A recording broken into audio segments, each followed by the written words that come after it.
Abakulembeze disitulikiti 25 ezirimu amafuta beevumbye akafuba okulaba engeri gye basobola okuganyulwa amafuta agaazuulwa mu disitulikiti zebakulembera.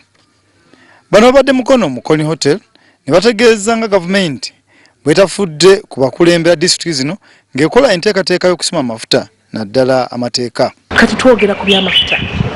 Amafuta galeeta nsimbi bwewaawo tumanyi nti ebintu bingi byetaagisibwa okukolebwa mu ggwanga era tusiima enteekateeka ya gavumenti. Naye naffe nga gavumenti tugamba kweza ensimbi awayinza okuva ensako eyongezebwako ku mutemwa ogenderera ku gavumenti okukola emirimu gyazo.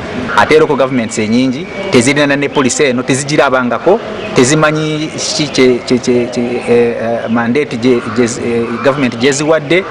Kale twakizudde nti workshop eno eyinza n'okuyambako ku local governments. Minisita omubeezi avunaanyizibwa ku by'ensimbi Fred Omach akasizza abakulembeze bano nga gavumenti bwe balowoozaako ennyo era nga bakufunanga omutemwa gw'ensimbi okuva mu mafuta. We do not want this to go to individuals because in some other countries the funds would go to people in whose land the oil is found. Okuva amafuta lwe gaazuulwa wakyaliwo okusika omugwa ku ngeri ensimbi ezinaavaamu gye zinaabaganyulwamu.